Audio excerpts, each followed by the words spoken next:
Bonjour à tous, bienvenue. Nous sommes le 7 septembre 2023. Bruno et moi sommes ravis, au nom de toute l'équipe Finaltis, de vous accueillir pour notre conférence mensuelle qui avait fait relâche au mois d'août. Donc, nous traiterons successivement du mois de juillet, du mois d'août et des perspectives telles que nous les voyons sur les marchés financiers. On passe très rapidement l'avertissement, qu'on connaît bien sûr tous par cœur. On a un agenda très chargé aujourd'hui pour les 45 minutes de conférence. Nous allons tenir dans le temps à partie. On commence par les performances, donc pour le mois de juillet.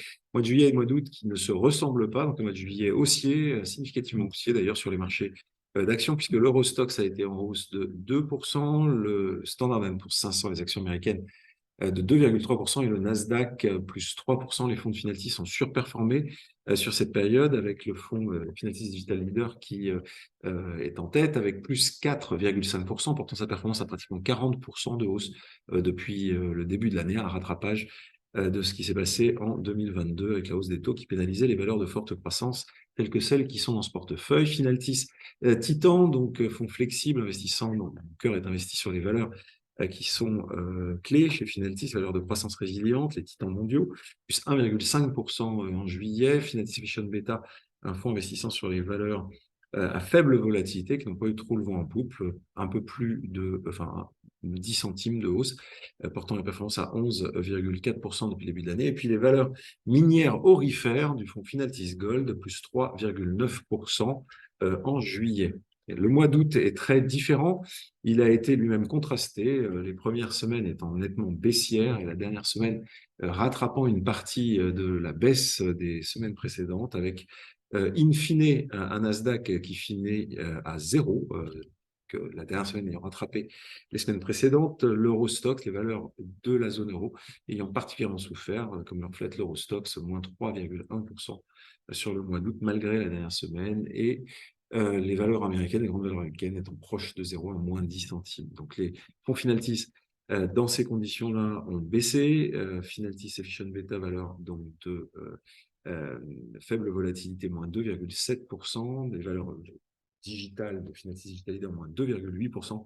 Les valeurs minières ont pas mal souffert, avec moins 5,2%, et Finaltis Titan, moins 2% sur août. Alors, le début septembre, les performances arrêtées hier soir sont contrastées puisque la baisse continue sur les valeurs de la zone euro, moins 1,3% sur Eurostoxx, et on a une légère hausse sur les valeurs américaines, SP500, 20 centimes, et le Nasdaq, 0,3%. Les fonds Finaltis sont également contrastés puisque Digital Leader est en hausse de 1,8%. On y reviendra. Les minières aurifères continuent à baisser dans la foulée d'août, moins 4%, pardon. Les valeurs de faible volatilité européenne baissent également, moins 2%, et Finaltis Titan amortit la baisse à moins 70 centimes.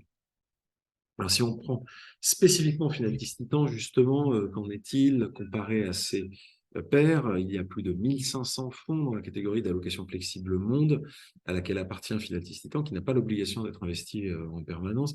Il en affiche depuis le début de l'année une surperformance de plus de 9%, ce qui est conforme au type de surperformance qu'on peut faire sur 1 an, sur 5 ans ou sur 8 ans, le fonds battant sa catégorie sur ses horizons. Alors, plusieurs d'entre vous nous en ont parlé et n'hésitez pas, si vous ne l'avez pas encore consulté, on a au cours du mois d'août fait 4 épisodes d'un très beau feuilleton, presque aussi fascinant que Dallas l'était dans les années 1980.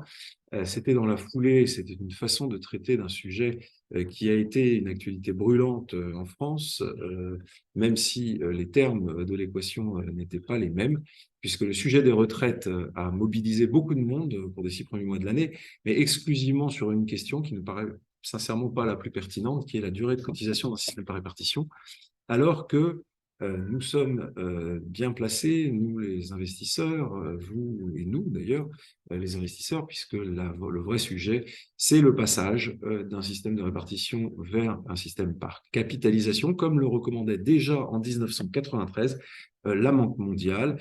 Nous sommes parmi les rares pays à ne pas l'avoir totalement officialisé, même si à bas bruit, la diffusion du plan d'épargne retraite est une forme d'introduction de capitalisation pour nos retraites. Bon, néanmoins, le sujet de la capitalisation à comparer à la répartition est assez finalement mathématiquement et logiquement simple, même s'il est politiquement et socialement compliqué. L'équation est juste totalement insoluble du côté de la répartition, puisque on a une pyramide des âges qui nous met d'ores et déjà dans une situation complexe. 1,67 actifs cotisent pour un retraité, 28 millions de cotisants en France pour pratiquement 17 millions de retraités. Les actifs ont un salaire brut moyen d'un peu moins de 40 000 euros. Ils cotisent à peu près 25%. Les cotisations retraite, c'est à peu près 25%, incluant cotisations patronales. Un retraité touche en moyenne 15 000 euros, hors allocation complémentaire, bien sûr, 15 000 euros de retraite.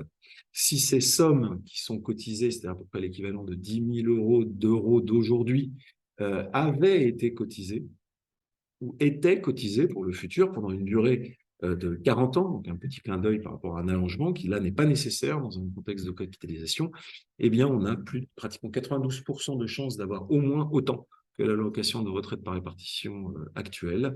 On a 4 chances sur 5 d'avoir une fois et demie l'allocation de retraite par répartition actuelle. Là, on voit l'effet capitalisation qui est simplement lié à la qualité des actifs sur lesquels on investit, en l'occurrence les actions qui bénéficient de la croissance mondiale et de la bonne gestion des entreprises. On a 2 chances sur 3 d'avoir 2 fois plus que l'allocation retraite, donc une allocation retraite de 30 000 euros plutôt que 15 000 euros.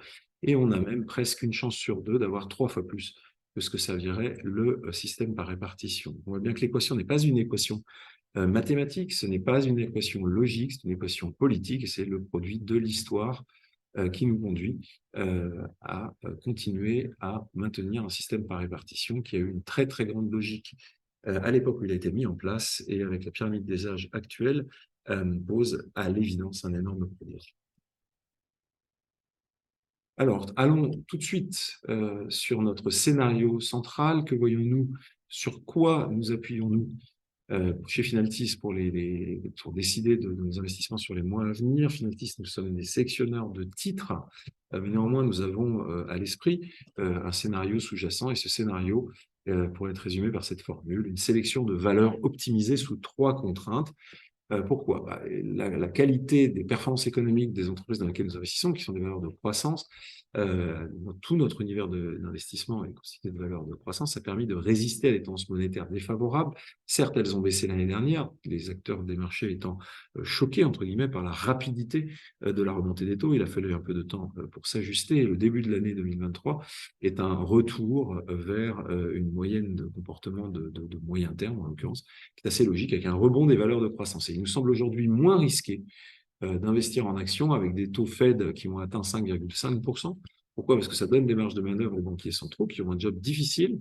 On y reviendra. Ça donne plus de marge de manœuvre, à évidence, pour lutter contre l'inflation et lutter contre les risques de récession éventuellement qu'avec des taux nuls. Alors bien entendu, ça nous semble moins risqué à condition de choisir des entreprises qui cultivent des avantages compétitifs dans ce contexte dont on a bien conscience. Nous ne sommes pas des ravis de la crèche, on n'est pas absolument convaincus de la totale solidité de l'environnement économique dans lequel on est. On a bien conscience qu'il y a 3 contraintes fortes. On va avoir une inflation persistante, même si elle s'infléchit dans sa dynamique. On est dans une phase de cycle économique qui est beaucoup moins favorable. On parle, évidence, dans une décélération. Et on pourrait même voir, et on voit même déjà des pays entrer en récession. On y reviendra. Et puis, on a des tensions géopolitiques qui ne peuvent qu'être nourries. C'est une des lois des reins de l'histoire. En l'occurrence, tous les régimes dictatoriaux, et on en a plusieurs qui sont aujourd'hui à visage découvert. On en a en Russie, c'est très clair, ils ne s'en cachent plus. On en a en Chine, et on parle pas évidemment, puisqu'économiquement, ils ne sont pas si importants, de pays comme la Corée du Nord, qui n'ont jamais cessé, au cours des 70 dernières années, d'être une dictature. Mais en tout cas, ces 2 très grands pays que sont la Russie et la Chine ont le malheur d'être dirigés par des dictateurs, et ces dictateurs sont aux abois. Alors, le régime de Vladimir Poutine agite le nationalisme et fait payer le prix du sang aux Ukrainiens et à son propre peuple. C'est une technique classique pour faire oublier ses propres manquements. Et on pourrait craindre, si on voulait vraiment se faire peur, que le régime communiste chinois fasse la même chose, puisqu'on commence par ne plus publier des chiffres. Alors après, on ment sur ces chiffres. Enfin, d'abord, on ment sur ces chiffres, ensuite on ne les publie plus, et enfin, il faut trouver un succès d'année pour motiver sa population, et le nationalisme, c'est très, très, très bien. J'attire votre attention sur la dernière couverture de The Economist sur le sujet, qui a écrit des articles passionnants confirmant cette mécanique parfois infernale. Alors, le point macroéconomique, on va y revenir rapidement. Bruno. Merci, Denis. Donc, effectivement, à tout seigneur, tout honneur, hein, on commence par l'inflation, qui est quand même le thème qui nous occupe depuis maintenant 1 an et demi. On fête le premier anniversaire du point d'inflexion sur l'inflation. En fait, il y a un peu plus d'un an, en juillet 2022, pour être exact, on a eu le premier mois montrant un ralentissement du rythme de hausse des prix aux États-Unis au travers du fameux CPI. Et je crois que tous, à l'époque, on aurait signé les deux mains si on nous avait dit que, en fait, il s'agissait, on ne savait pas à l'époque que c'était un point d'inflexion. Une hirondelle ne faisant pas le printemps, mais effectivement, il y a eu derrière, pendant près d'un an, un ralentissement, non pas une baisse des prix, vous en doutez, mais un ralentissement du rythme de hausse des prix.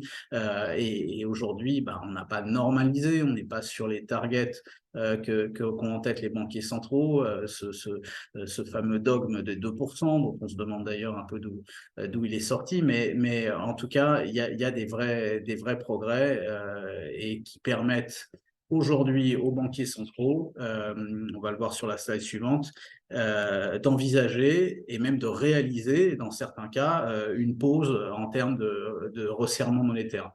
Donc le plus beau plateau qui nous est construit, c'est par l'Australie, qui a encore confirmé hier qu'il n'allait pas monter les taux. Donc on en est maintenant à 3 meetings sans hausse de taux en Australie, qui est un pays très très touché par le problème, avec une inflation à 2 chiffres. Et puis, normalement, en septembre, c'est ce que pense, et là, pour le coup, on est bien dans le consensus, on pense à peu près comme 94% des opérateurs interrogés, on pense que Powell ne bougera pas ses taux au mois de septembre. Et donc, il est bien trop tôt, vous le comprenez, pour parler d'une baisse des taux, mais dans notre métier, qui est de sélectionner des actifs, et plutôt des actifs equity, on se contenterait très très bien et on pourrait, sans pollution extrême, faire notre travail avec encore plus de sérénité, je crois, si les taux arrêtaient de monter. Et on n'a pas forcément besoin d'une baisse des taux qui sera un bonus qui viendra un jour. Donc, si on regarde les derniers épisodes, les derniers mois, Powell a joué avec nos nerfs, il est très très habile, c'est un banquier central comme les autres. Donc, et quand il resserre les taux derrière, il a sorti ça d'une conférence de presse très accommodante. Quand en juin 2023, il nous annonce la bonne nouvelle que les taux ne monteront pas, derrière, il nous sert une conférence de presse très martiale. En juillet, on repart avec une hausse des taux et plutôt de la calinothérapie. Et en août 2023, donc là c'est le seul mois où la Fed, bien sûr, s'exprime pas, c'est relâche, mais c'est pas complètement relâche, puisqu'il y a Jackson Hole, un symposium très, très important où était présente aussi Christine Lagarde. Et là, on a eu un discours qui était très rassurant pour les investisseurs, puisque la Fed, au travers de son président, gouverneur, a bien fait comprendre aux investisseurs qu'ils avaient conscience du risque de monter trop et trop fort les taux d'intérêt et de la conscience qu'ils avaient qu'il y avait un lag, en bon français, un écart entre le moment où ils agissaient en remontant leur taux directeur et l'effet que ça avait sur l'économie. Donc voilà, le mot prudence est un mot qui a été très très bien reçu par les investisseurs. Donc en fait, cet été a été animé essentiellement par deux hommes, Jérôme Powell et Xi. C'est eux qui ont fait l'été sur les marchés. Donc un mois de juillet, comme on vous l'a dit, très bon. 3 semaines de fortes baisses, de baisses assez nettes au mois d'août, et un mois d'août qui finalement se termine correctement avec un rebond. Pourquoi ce rebond ? Tout simplement parce que le 26, c'est Jackson Hole, donc le fameux discours de Jérôme Powell, qui est plutôt agréable à l'oreille des investisseurs. Et le lendemain, c'est Xi qui nous annonce une initiative de relance non pas économique immobilière, ça c'est venu quelques jours après, mais une initiative de relance boursière. Le marché chinois est à un plus bas de 9 ans, avec des mesures très concrètes, hein, une baisse des droits de timbre, du fameux stamp duty, une baisse des dépôts pour les investisseurs qui travaillent en levier, et puis des mesures pour faciliter le rachat d'actions. Voilà, donc ça c'est plutôt bien, parce que bien entendu, qu'une boîte comme Alibaba, qui a une taille et qui a même un chiffre d'affaires supérieur à Amazon et une market cap si faible, c'est un peu embarrassant, pour tout dire, pour les autorités et pour les Chinois dans leur ensemble. Alors, ces considérations sont importantes, hein, et on doit en tenir compte, on doit les avoir en tête.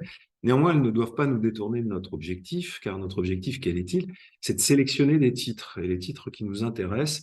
Reprenons cette formule qui n'est pas de nous, bien sûr, hein, qui appartient au monsieur dont le visage rigolard est en bas à droite, et qui s'appelle Warren Buffett, et il dit que son métier est celui d'acheter de bonnes fermes qui doivent lui obtenir et lui faire profiter de bons laits et de bons œufs. Alors, de bonnes fermes, donc des entreprises très bien gérées et qui vont avoir de bons produits et qui vont procurer de bons dividendes. Voilà ce qu'on cherche.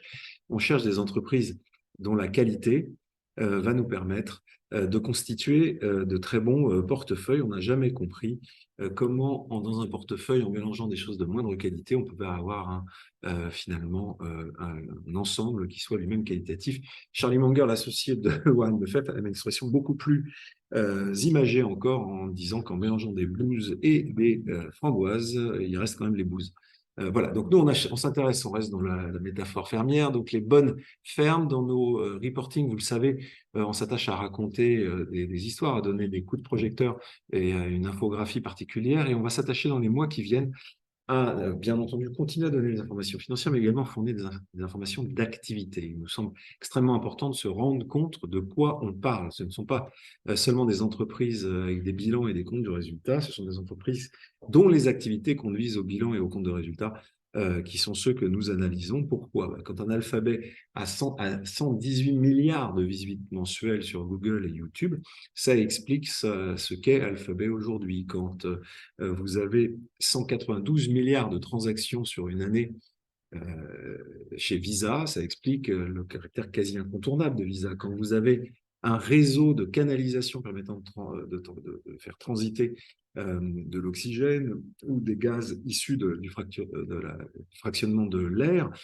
chez Air Liquide, quand vous avez 9700 km de canalisation, ça fait de vous un acteur incontournable de nombreuses industries, et ça fait de vous un membre de l'oligopole de fourniture des gaz de l'air, bon, etc., etc. Donc, toutes ces bonnes fermes, on a encore d'autres exemples, certaines sont peut-être moins connues de ce côté-ci de l'Atlantique, Union Pacific. On pense aux États-Unis, on pense à se déplacer en avion, parce que c'est ce que nous faisons, nous les hommes, quand on va aux États-Unis. On trouve que le train, c'est bien trop lent.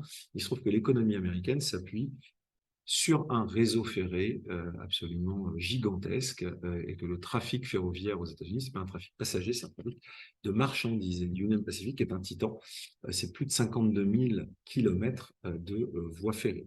On va donc insister sur ce qui sous-tend en réalité ces bilans et ces comptes de résultats, et qui est à l'origine de la résilience de ces entreprises et de leur capacité de croissance, de ces bonnes fermes. Alors, on va vous décrire comment, effectivement, on doit se concentrer sur l'achat de bonnes fermes, mais parfois nos nerfs sont mis à l'épreuve et il faut exprimer des convictions dans la durée. Et on va vous dire un mot sur Nestlé, qui traverse une phase opérationnelle enthousiasmante, et on va essayer de vous faire partager notre enthousiasme, et une phase boursière qui l'est un peu moins. C'est pour ça, vous le verrez, que Nestlé est désormais tout en haut de nos portefeuilles, parce qu'on pense qu'il y a une opportunité. Alors surtout, ne nous appelez pas la semaine prochaine pour nous dire que ça baisse. Quand on s'exprime sur un dossier, c'est sur des considérations fondamentales, sur un horizon de temps d'un investisseur qui doit être, comme vous le savez, c'est une recommandation de notre régulateur, de 5 ans minimum. Voilà. Cela étant dit, Nestlé est une boîte d'une taille gigantesque, 280 milliards de Suisse de capitalisation boursière et presque 100 milliards de chiffre d'affaires. Ce qui est très impressionnant, c'est le nombre de blockbuster, on dirait, dans l'industrie du cinéma. Donc là, 31 marques sont milliardaires. 31 marques milliardaires, c'est 31 marques qui dépassent le milliard de chiffre d'affaires annuel. Alors bien sûr, Nescafé, hein, qui échappe au fameux Nespresso aujourd'hui, une part de marché gigantesque, 25%, et des marges considérables. Bien sûr, leur métier originel, hein, Nestlé est né dans l'alimentation pour bébés et aujourd'hui, ils sont encore leaders sur ce marché. Et puis, des métiers qui n'existaient pas forcément chez Nestlé il y a quelques années, sur lesquels ils montent en puissance très, très rapidement, comme le pet food. On peut voir que boursièrement, sur la slide suivante, on a un titre qui, tel une belle horloge suisse, nous avait habitués à des rendements annualisés à 2 chiffres. Cette horloge, on n'est pas sûr qu'elle montre la bonne heure sur les 3 dernières années. En tout cas, le marché s'impose à nous, hein. Voilà, Nestlé a un rendement très, très médiocre sur 3 ans, puisqu'on parle d'un rendement annualisé de 1%, pardon, sur les 3 dernières années. Alors, le premier facteur explicatif, on peut le voir sur la slide suivante, c'est bien sûr les taux d'intérêt, puisque le travail de valorisation, qui n'est ni un art ni une science, l'aspect scientifique, ce sont les fameux DCF, ça marche plus ou moins bien, mais il est vrai que quand on calcule au travers des discounted cash flow, donc la valeur présente des cash flows futurs de Nestlé, et qu'on met dans cette formule d'actualisation des taux suisses négatifs, on peut justifier une valeur quasi infinie pour Nestlé. Les taux suisses sont toujours très bas. On adorerait en France, aux États-Unis, avoir un 10 ans à ce niveau-là, mais il n'en reste pas moins que les taux suisses étaient négatifs à 10 ans, hein, je précise, étaient négatifs fin 2021, et qu'aujourd'hui, on est redescendu à 1%, on était monté jusqu'à 1,5, et vous voyez que c'est la grande poussée des taux suisses qui marque le début, en fait, d'un cours de Nestlé qui ne bouge plus vraiment. Donc, d'un point de vue opérationnel, puisque on va essayer de vous, notre conviction, en tout cas, l'avenir le dira, mais notre conviction, c'est que le fondamental va toujours s'exprimer à un moment ou à un autre dans le cours de bourse. Et le fondamental sur Nestlé est très bon. Donc, on a dit 3 métiers phares, animaux de compagnie, café, nutrition infantile, mais beaucoup d'autres métiers, on vous en évoque quelques-uns. Et puis, surtout, un nouvel homme, Marc Schneider, qui a été nommé PDG en 2017. C'est un événement dans le petit microcosme de l'alimentation, de la nutrition. Pourquoi? Parce que ce n'est pas un pur produit Nestlé. Voilà, il a fait sa carrière ailleurs, et chez Nestlé, généralement, on est crédible que si on a fait 15 ou 20 ans dans la maison. Et non seulement il a fait sa carrière ailleurs, mais il a fait sa carrière dans un autre secteur qui est celui de la santé pure, cette fois-ci, et d'un domaine très pointu, Fresenius, sur les dialyses. Donc, avec cette nomination, et aujourd'hui, bon, ça fait quelques années qu'il est en place, ça fonctionne bien. Symboliquement, Nestlé voulait marquer son passage progressif de l'alimentation à la nutrition. Passer de l'alimentation à la nutrition, on peut le voir sur la slide suivante, c'est déjà se concentrer, on va dire, sur ce qui fonctionne le mieux, et clairement la catégorie nutrition et santé, et bien sûr les produits pour animaux, mais aussi, on va le voir, des produits qui soignent les animaux, et que ça soit en termes de croissance, en termes de marge, etc., sont des catégories plus dynamiques. Donc, qu'est-ce qu'a fait Nestlé dans ce cadre-là? On va le voir sur la slide suivante. Ils ont étaient très actifs en termes de M&A, c'est-à-dire ils se sont débarrassés de catégories moins dynamiques. L'eau, vous l'avez vu, sont des croissances anémiques, hein, de l'ordre de 2% par an. Les produits laitiers, c'est pas terrible. Les confiseries, tout ce qui est gras, sucré, mauvais pour la santé, on va dire, on essaie de s'en débarrasser. Même les glaces, hein, bon, pourtant, avec la température qui fait une glace, c'est bien agréable, mais bon, voilà, ça se trouvera de moins en moins dans le portefeuille de Nestlé pour monter en puissance. Donc 20 acquisitions avec, vous le voyez, une orientation très claire sur la santé nutritionnelle, avec quasiment la moitié des acquisitions qui sont dans ce domaine et 2 autres dans la santé médicale. Alors, on va pas, bien sûr, détailler hein, toutes les acquisitions qu'ils ont fait, ce serait un peu long et rébarbatif, mais on va passer directement, je dirais, à l'étape qui, nous, chez Finatis, nous excite le plus, c'est la nutrition personnalisée.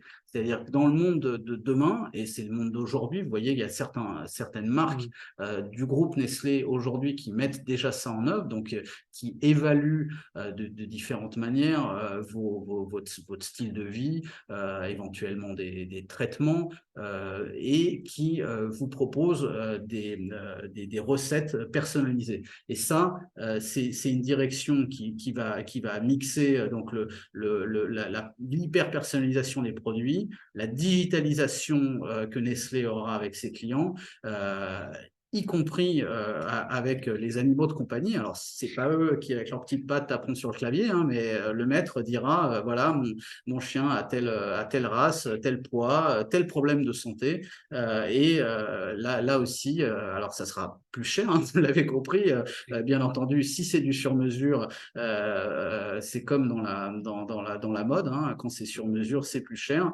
Et ça, c'est un domaine où Nestlé est très agressif, met beaucoup d'argent, et on va le voir sur la slide suivante. On a une boîte qui investit aujourd'hui, qui est quasiment sur des métriques qu'on peut retrouver dans l'industrie là pour le coup de la santé, hein, de la pharmacie, 2% du chiffre d'affaires en R&D, des sites de recherche. Et ce qui est très important, chez Nestlé, bon, on sait tous qu'il y a les chercheurs qui cherchent et les chercheurs qui trouvent. Et chez Nestlé, on a des chercheurs qui trouvent et qui mettent en production. Donc, le Kit Kat vegan qui fait débat, mais c'est un succès hein, qui a été testé sur le marché UK et qui maintenant, vous pouvez acheter du Kit Kat vegan en France. C'est vendu dans tous les pays quasiment, 15 pays européens. Un autre énorme succès sur, alors j'ai pas la bonne prononciation, c'est du pakistanais Bunyad Iron.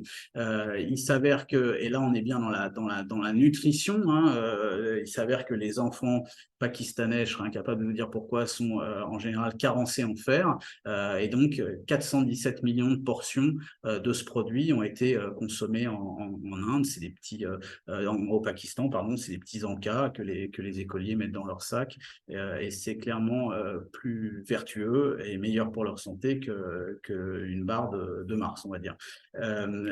Enfin, sur les animaux de compagnie, vous pouvez aujourd'hui, c'est en vente, hein, j'ai vérifié sur Amazon, vous pouvez acheter des croquettes hypoallergéniques pour votre chien. Et ça, c'est aussi une innovation. Alors, bien sûr, les autres suivent, hein, tout le monde se suit un peu, mais Nestlé est bien sûr souvent, en bon français, le first mover sur ces grandes innovations dans le monde de la nutrition.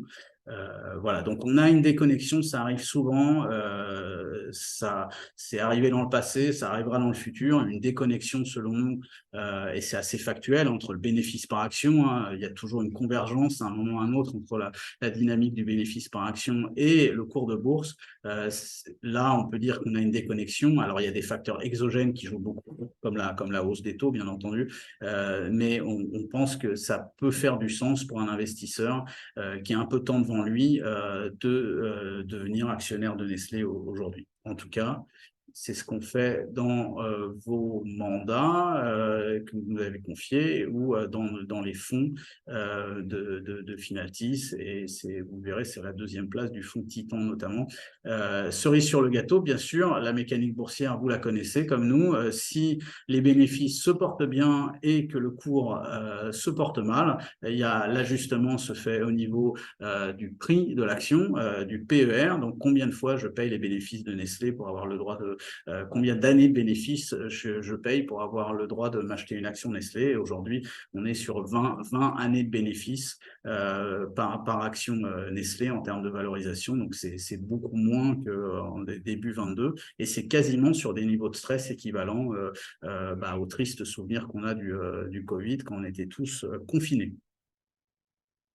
Alors, ces convictions, il faut les tenir. La bourse n'est pas un concours d'intelligence, ça peut être un concours de courage de temps en temps. Et il en fallait un peu sur Meta. Donc Meta, on va aller très vite. C'est une société qui a un chiffre d'affaires équivalent à celui de Nestlé, qui vaut 2 fois plus. C'est assez facile à comprendre, hein. Les croissances ont à peu près rien à voir. Bien sûr, aujourd'hui, il est difficile d'échapper, on va le dire comme ça, à Meta. En tout cas, vous voyez les petits logos en bas à droite, vous êtes très probablement utilisateur d'une ou plusieurs de ces applications. Alors, l'histoire de Meta est assez amusante puisque très, très, très souvent, Mark Zuckerberg, alors c'est peut-être dû à son jeune âge, mais a été moqué, décrié.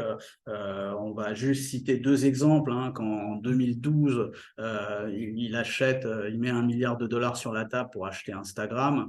Il y a voilà, il y a des titres dans la presse, on en a mis quelques-uns, et c'était plutôt de la presse voilà, institutionnelle, on va dire, qui critique beaucoup cet achat. Qu'est-ce qu'on va débourser 1 milliard pour acheter une plateforme sur laquelle les gens mettent leurs photos de vacances? Ça paraissait ridicule à l'époque. C'est un des plus beaux paris, hein, clairement de Facebook et aujourd'hui de Meta, puisque Instagram est sans doute la marque la plus prestigieuse aujourd'hui du groupe et vraiment une locomotive en termes de revenus publicitaires. Et puis, 2 ans après, rebelote, Yann Koum, jeune Ukrainien arrivé à 16 ans aux États-Unis, obligé de faire des petits boulots pour aider sa mère atteinte d'un cancer. Son père peut même pas, une histoire romanesque, terrible. Et finalement, Yann Koum voilà, fait son trou dans la technologie. En 2013, WhatsApp, qui était une application qui n'intéressait personne, décolle puisque Apple lance les notifications. Donc, ça veut dire qu'on pouvait s'envoyer des petits messages comme ça sur Internet au travers d'une application et qu'on pouvait surtout être prévenu parce que les SMS, on était prévenus, WhatsApp, on n'était pas prévenu. D'un coup, on se retrouve assez rapidement avec 500 millions d'utilisateurs sur cette application. Google arrive, propose 1 milliard à Yann Koum. Lui et son associé refusent. 1 an plus tard, il dîne chez Mark Zuckerberg qui, 10 jours plus tard, leur met 19 milliards de dollars sur la table. Voilà. Donc là aussi, bien sûr, Mark Zuckerberg moqué, etc. WhatsApp est aujourd'hui, on le sait, même à 19 milliards de dollars, une très bonne affaire et une très belle acquisition. Mais il y a eu des échecs dans la vie de Meta, et le plus gros échec, c'est bien sûr, c'est dans le nom, hein, c'est le métaverse. Donc je crois pas qu'il y ait de projet de changer le nom de Meta, mais Meta est un accident industriel très très spectaculaire puisque on a 25 milliards de pertes sur cette ligne de métier pour un résultat en face qui est déplorable, hein. 300 000, on devait tous se retrouver après le boulot avec nos amis, notre famille dans le métaverse, à chaussée de casques. En fait, il y a juste le métaverse, c'est un pays sans habitants, hein, il y a juste personne. Mais une des rares sociétés au monde qui était capable d'encaisser ce choc incroyable de cette accumulation de pertes, c'est Meta. Pourquoi? Parce que la puissance des autres applications, la puissance des revenus publicitaires fait qu'en fait, ils ont réussi à gérer ce choc et ils ont continué à créer de la valeur au milieu même de cet accident industriel. Donc, Zuckerberg maintenant est passé avec ses équipes dans un discours beaucoup plus shareholder-friendly. Voilà, on va pas tout détailler, mais voilà, les discours classiques, les messages classiques qui intéressent les investisseurs. On va s'assurer qu'il n'y a pas de salariés en trop dans le groupe Meta. On va s'assurer qu'il n'y a pas d'immobilier mal alloué dans le groupe Meta. On va mettre toute notre énergie sur l'IA et on va laisser le métaverse un peu de côté le temps que cette technologie mature. Elle va maturer forcément puisque Apple a sorti un casque, vous l'avez vu, mais en tout cas, c'est pas pour aujourd'hui. Donc, si on passe sur les métriques financières, en fait, vous pouvez voir que Voilà, ça c'est encore un exemple de la puissance de Meta, hein, puisque Thread, qui est concurrent de Twitter, qui s'appelle X aujourd'hui, a réussi à accumuler 100 millions d'utilisateurs en 5 jours. Bon, même s'il y en a pas mal qui sont partis depuis, qui venaient pour découvrir, mais c'est une plateforme incroyablement puissante. Et donc, Meta, voilà le parcours boursier, hein, c'est descendu à 85 $, ça en vaut quasiment 300. Donc nous, on a gardé Meta dans Digital Leader, qui est notre fonds, comme son nom l'indique, concentré sur le digital. Mais sur nos autres process, je pense à Titan. Meta est la première contribution de Titan sur l'année. Il n'y a plus de Meta, pas parce qu'on ne croit pas à la société, mais parce que voilà, il nous faut un peu de temps pour réfléchir à cette valorisation qui maintenant s'est normalisée. On ne peut pas dire que Meta soit à des prix complètement bradés comme elle l'était, comme la société l'était fin 2022. Et vous voyez à peu près la progression du bénéfice par action ou du chiffre d'affaires. Voilà, c'est une mécanique très très impressionnante et un cours de bourse donc qui avait comprimé, une valorisation qui avait incroyablement comprimé puisque voilà, on pouvait acheter du Meta malgré les croissances en dessous de 10 fois le chiffre d'affaires. Il faut dire que les investisseurs étaient concentrés sur cet accident industriel du métaverse et peut-être ont oublié de voir tout ce qu'il y avait comme revenu récurrent à côté. Alors, projetons-nous un peu en avant. Bruno l'a dit, l'horizon d'investissement qu'on doit avoir, c'est à peu près 5 ans. Donc, quand on est sur les actions, quel profit, hein, quel bénéfice, quelle puissance profitable pouvons-nous attendre de ces grands leaders de la technologie d'ici 5 ans? Et si on regarde les projections, voilà quelques noms avec les projections attendues. Donc, on est sur des perspectives, vous avez les chiffres en vert fluo, les perspectives de croissance bénéficiaire sont juste très importantes. Que l'on parle de Netflix, 173% de perspective de hausse des bénéfices, ou même de Microsoft qui flirte avec les 100% à 5 ans. Voilà. Donc, on est sur des sociétés, là, vous avez un petit échantillon. Les grands leaders digitaux devraient faire de la belle croissance et on y tient chez Finaltis, on l'observe et c'est une loi importante des marchés. Si à court terme, les cours peuvent s'écarter des perspectives bénéficiaires, bien sûr, le long terme, les deux convergent. Alors, passons à nos fonds maintenant. On entame le dernier tiers de notre présentation. On va détailler ce que nous avons fait dans 3 de nos fonds, en commençant par Finaltis Titan, qui est SFDR8. Donc, nous intégrons les critères extra-financiers dans cette gestion. Depuis le 1er janvier, la hausse de Finaltis Titan est de 13,4%. On a été très actifs au cours de l'été.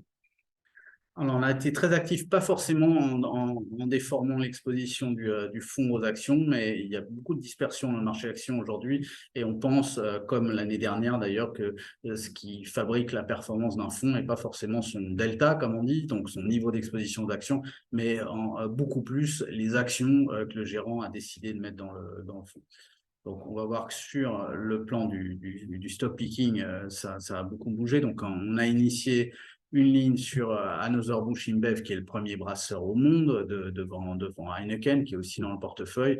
On a initié une position sur Schneider, qu'on avait vendu, qu'on trouvait un peu cher, mais c'est un titre qui est de manière récurrente dans nos portefeuilles, puisque très, très bien installé sur les thèmes de la transition énergétique. On s'est renforcé là beaucoup plus récemment sur LVMH, qui, vous l'avez vu ces derniers jours, revient dans des zones. Alors, le cours n'indique pas grand-chose, mais la valorisation est assez intéressante, puisque acheter du LVMH autour de 20 fois les résultats, ça fait assez longtemps qu'on n'avait pas eu cette opportunité. Et puis, on a vendu entièrement Meta, on vous l'a dit, sur Finaltis Titan, Thermo Fisher, Medtronic, Coca-Cola, ce n'est pas un bug. Et des deux côtés, on fait beaucoup de trading entre 58 et 64 $ sur Coca. Et d'ailleurs, la dernière position, c'est qu'on n'a plus de Coca, on l'a vendu. Et voilà, c'est un titre qui aujourd'hui est à 58 et nous intéresse beaucoup, comme Medtronic qui a baissé à peu près de 8 ou 9% depuis la vente qu'on a fait cet été. Donc voilà, c'est cette mécanique qu'on essaye de mettre en œuvre. Vous savez qu'il n'y a pas de commission de mouvement dans les fonds de Finaltis. Donc, dit autrement, Finaltis ne fait pas de chiffre d'affaires à chaque fois qu'on traite sur les marchés. Si on traite sur les marchés, c'est qu'on pense qu'il y a de l'argent à gagner pour nos clients. Voilà, et rapidement le top 10. Donc Nestlé, on en a parlé longuement. Vous voyez qu'elle a l'honneur d'être en deuxième place sur le podium, juste derrière Berkshire Hathaway. Voilà, une très très grosse conviction et pas mal de diversité. Il faut dire que le fonds était assez concentré sur des grands leaders digitaux qui étaient à des prix qui nous paraissaient complètement aberrants au début d'année. Les valorisations se sont normalisées pour beaucoup d'entre eux. Donc on a démarré l'année avec 21% de la poche action sur les valeurs digitales. Aujourd'hui, on n'est plus qu'à 13%, voilà, avec beaucoup plus de diversité sur les biens de consommation, le food, la beauté, la santé, etc. Et sur le mois, on a eu des très belles contributions d'un titre qui avait été un peu abandonné, Vonovia, l'immobilier résidentiel en Allemagne, une énorme société qui sort de l'Eurostock 50, mais c'est pas grave, pour être remplacé par Ferrari, qui est un titre qu'on aime beaucoup aussi. L'été a été un peu plus compliqué pour Volkswagen, les mines d'or à cause de la force du dollar, ou LVMH, on vous l'a déjà dit. Alors, les valeurs digitales, on est qu'à près de 40% de hausse depuis le début de l'année, un beau rattrapage par rapport à ce qui s'est passé l'année dernière. Depuis juin, le fonds est classé SFDR8. Ça fait plusieurs années que nous gérons en intégrant évidemment les critères extra-financiers. Et on a eu l'agrément CSSF SFDR8 en juin dernier. Ce fonds investit sur toutes les dimensions des thématiques et de la surcroissance digitale. Voilà, donc on est très très intéressé par ce qui se passe dans le monde des semi-conducteurs, vous l'imaginez, donc grosse position sur Nvidia qu'on a allégé, les valorisations de Nvidia sont très impressionnantes aujourd'hui, c'est un titre qu'on n'a plus que dans Digital Leader, comme Meta d'ailleurs, puisque c'est assez incontournable, mais Nvidia était en tête du portefeuille aujourd'hui et dans le troisième tiers dans nos lignes plus petites. Et notre gros pari, notre grosse conviction sur les semis, c'est AMD, qui est un titre, on a tout envisagé, on a regardé longuement Intel en décidant de pas faire. Et AMD est un titre qui est moins sous les spotlights que Nvidia, mais qui est un titre qui prend le virage de l'IA de manière très, très impressionnante, de manière profitable. En plus, pour nous, c'est très important. Et qui, bien sûr, sera sous les projecteurs puisqu'on va avoir une énorme IPO là, dans les jours qui viennent, qui est ARM, une boîte de semis, voilà, qui va permettre aux investisseurs de mesurer l'appétit du marché pour une IPO dans le domaine des semis. Et puis, quand vous voyez un moins devant un titre, c'est qu'on l'a écrété, c'est pas qu'on l'a vendu.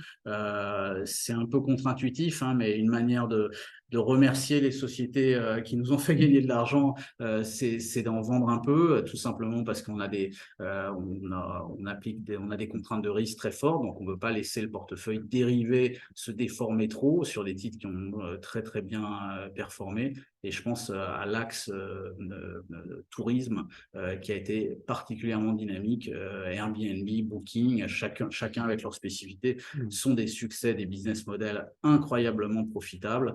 Il ne faut pas en parler aux hôteliers hein, qui sont un peu agacés par tout ça, même si Booking est un apporteur d'affaires, mais il fait payer son apport d'affaires très très cher. En tout cas, ces deux plateformes sont absolument incontournables. Et voilà, c'est aussi le signe et c'est plutôt une bonne chose que les gens voyagent. En termes d'allocation sur les 10 premiers titres, on a des titres un peu plus dynamiques, un peu plus risqués, on va dire, et d'autres qui sont qui ont des croissances très stables. Hein. Je pense à Visa, Intuit, qui a un magnifique dossier inconnu ici, et pourtant c'est une boîte énorme, 150 milliards de dollars de market cap. C'est des logiciels pour les PME, des logiciels de comptabilité pour les PME au aux États-Unis. Ça aurait dû être dans le giron de Microsoft. Microsoft avait essayé de l'acheter il y a quelques années, et puis finalement, le régulateur, le ministère de la Justice, leur avait interdit. Donc, c'est une boîte absolument fantastique. Et puis, Tesla s'est mis toute seule en haut du top 10. Faut dire que l'été a été volatile, mais plutôt bon.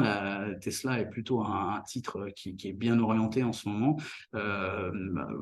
Voilà, on l'achète pour une raison simple, c'est que les lancements, le pipe, comme on dit, tout ce qu'il y a devant nous chez Tesla, que ce soit la mise en production de Dojo, le super ordinateur pour récupérer tout ce qui sort des 8 caméras haute définition qu'il y a maintenant sur les plusieurs millions de Tesla en circulation, que ce soit le Cybertruck sur lesquels les précommandes sont absolument gigantesques, ou que ça soit la nouvelle série 3, puisque vous savez que le nouveau modèle est sorti avec énormément d'innovation sur l'ancien. Tout ça nous fait penser que Tesla est très très loin d'avoir exprimé son potentiel de croissance, de chiffre d'affaires et de résultats. Alors, quelques mots rapides pour terminer notre réunion aujourd'hui. On est très, chez Finaltis, intéressé à faire de l'infographie pour donner le maximum d'informations concrètes. Et le temps d'adoption, par exemple, dans le monde digital est une donnée, une métrique extrêmement intéressante, temps d'adoption d'une nouvelle technologie par la médiane des foyers américains. Donc, combien de temps faut-il pour acquérir une nouvelle technologie? Alors, évidemment, l'aspirateur, c'est un peu ancien, il a fallu 40 ans. Mais l'intelligence artificielle, on est sur un schéma où d'ici 3 ans, en fait, plus de la moitié des foyers américains auront adopté, là où le téléphone portable avait mis 5 ans, en l'occurrence, et les réseaux sociaux 6 ans. Donc, on est sur quelque chose qui est véritablement très rapide et qui a tous les qualificatifs nécessaires pour être justement appelé révolutionnaire. Alors, Finaltis Gold, donc le fonds investissant sur les mini aurifères, pour terminer, il est toujours SFDR 6. On a demandé à la CSSF un classement SFDR 8, puisque nous intégrons les critères extra-financiers depuis la reprise de cette gestion le 8 novembre 2021. Les performances depuis le début de l'année ne sont pas incroyables. On le sait, l'or a du mal. Et il y a une dimension optionnelle quand on investit sur les mini aurifères, puisqu'il faut quand même que l'once d'or monte ou atteigne au moins un certain palier pour que tout le monde puisse y trouver son compte. Même si chez Finaltis, nous investissons sur des mini aurifères de très grande qualité, on a fait le choix de réduire au maximum le risque d'accidentalité, sans mauvais jeu de mots. On parle de métiers qui sont potentiellement dangereux, l'extraction aurifère, les extractions minières de manière générale, et on le voit dans le portefeuille, il n'y a pas que des minières aurifères, il y a aussi quelques minières argentifères, gros contributeurs sur juillet et août, par exemple, de Pan American Silver. On peut avoir des minières spécialisées dans le palladium, l'extraction du palladium ou du platine, et on peut même avoir très rarement, mais c'est le cas ici, tout en haut du top 10, une mine généraliste très connue qui s'appelle Rio Tinto et dont l'activité aurifère est très très importante. Voilà. On a également dans le portefeuille, et c'est ici en deuxième position, des portefeuilles de royalties de minières, Franco-Nevada, une façon très intéressante de s'exposer à des minières un peu partout dans le monde. Alors elles sont partout dans le monde, certes, mais on préfère chez Finaltis les minières qui sont gérées depuis des pays où les standards de gouvernance nous conviennent et où le respect et les normes sécuritaires, le respect des hommes et des gouvernements et les normes sécuritaires sont de bon niveau. Donc, ce n'est pas une surprise si on est essentiellement sur des minières canadiennes, gérées depuis le Canada, australiennes, américaines ou anglaises, britanniques.